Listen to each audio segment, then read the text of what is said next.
Rachel's friendly neighbor Tom seemed perfect. Always helpful, always smiling, always there with advice about their shared property line. For months, his garden beds crept closer, his structures expanded, and his warmth made her feel guilty for even questioning him.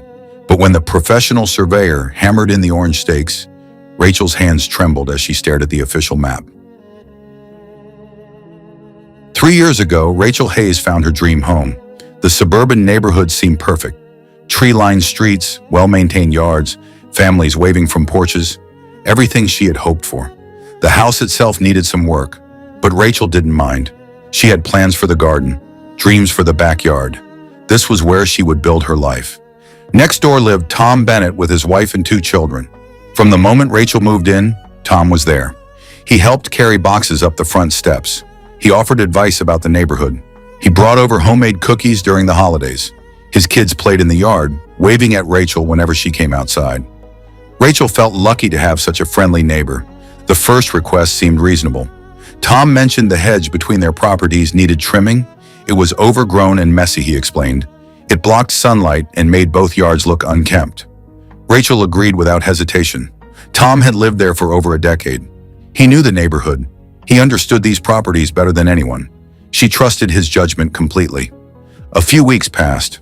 Rachel walked her property line one afternoon and noticed something odd. The hedge looked different. Shorter, yes, but also repositioned somehow. The line seemed to have shifted. She stood there studying it, trying to remember how it had looked before. But she dismissed the thought quickly. It was probably just her imagination. Tom had been so helpful with the trimming. He had done her a favor. Why would she doubt him? Tom continued being the perfect neighbor. He complimented her garden regularly. He offered to help with heavy lifting.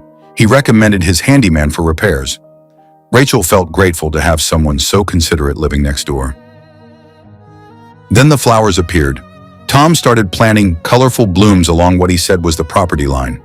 Rachel felt a small knot form in her stomach. Something seemed off. The flowers were beautiful, but their placement bothered her. She studied the area from different angles, but she pushed the feeling away. Tom was kind. Tom was helpful. She didn't want to create conflict over a few flowers. Finally, Rachel gathered the courage to mention it. She approached Tom with a smile, keeping her tone light and friendly. Tom responded with warmth. He pulled out old photos from when he first moved in.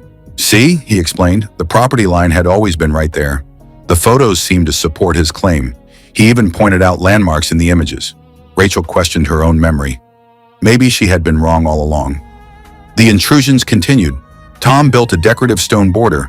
It extended into what Rachel believed was her yard. She measured with her eyes, comparing to her mental map of the property. But when she looked at those photos again, doubt crept in. Tom seemed so genuine, so sincere. He invited her over for dinner. His wife praised Rachel for being so understanding. They made her feel like part of their family. They shared stories about the neighborhood.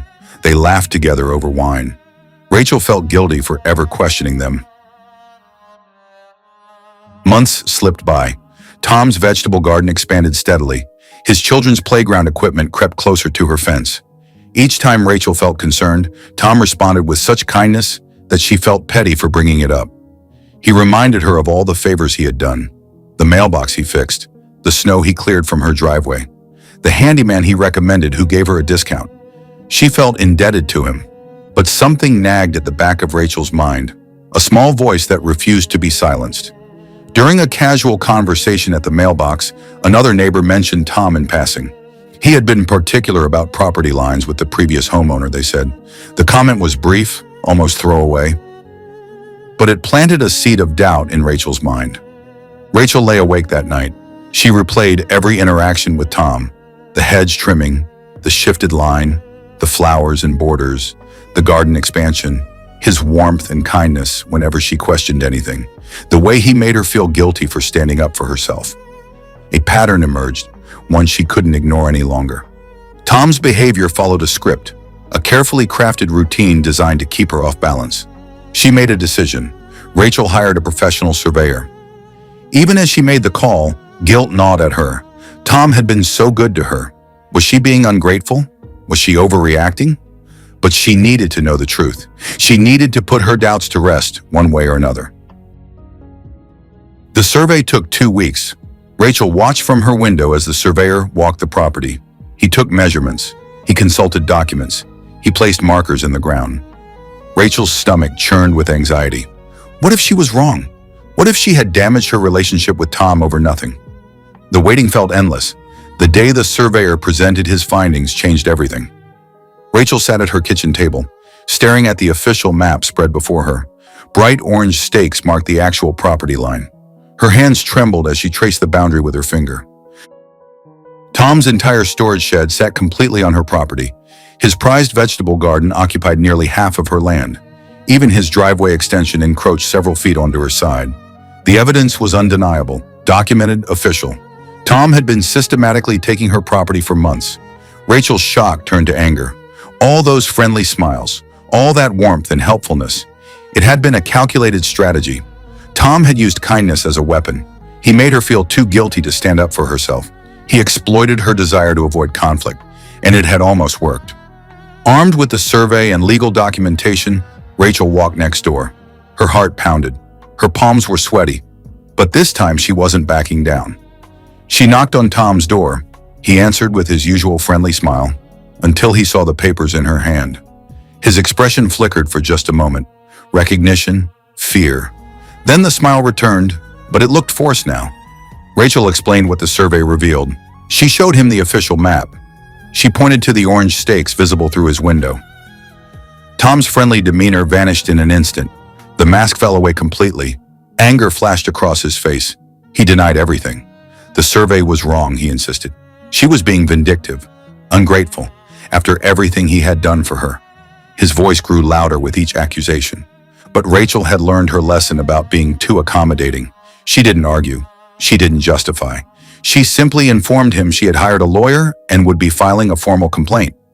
Tom could remove the structures voluntarily or face legal action. The choice was his. The legal process moved swiftly. The survey was indisputable. Property boundaries are matters of public record. Tom couldn't charm his way out of documented evidence.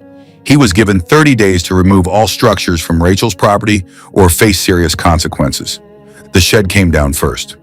Rachel watched from her window as Tom and his friends dismantled it piece by piece. Then the garden beds were torn up. Plants that Tom had lovingly tended were relocated or discarded. The driveway extension was jackhammered away. Each removal felt like justice being served. Tom's wife stopped acknowledging Rachel entirely. Their children no longer played in the yard when Rachel was outside. The warm holiday greetings disappeared. The neighborhood watched the transformation with interest. Some neighbors approached Rachel privately. They shared their own stories about Tom, how he had pushed boundaries with them too, how his kindness always came with strings attached. The friendly facade had crumbled completely. The neighborhood saw what had been hiding underneath. Tom had spent years perfecting his manipulation, using kindness to make people feel too guilty to defend themselves. Rachel hadn't been his first target, but she would be his last. Rachel's property was finally, truly hers. The orange stakes remained as a reminder. She walked her actual property line regularly now. The experience had taught her valuable lessons. Real kindness doesn't come with hidden costs. Setting boundaries isn't cruel or selfish. It's necessary. It's self-respect. Tom got exactly what he deserved. The consequences of his own actions served with the same legal precision he had tried to avoid for years. His reputation in the neighborhood changed permanently. The friendly neighbor everyone trusted became the cautionary tale everyone whispered about. What would you have done if your helpful neighbor turned out to be slowly stealing your property?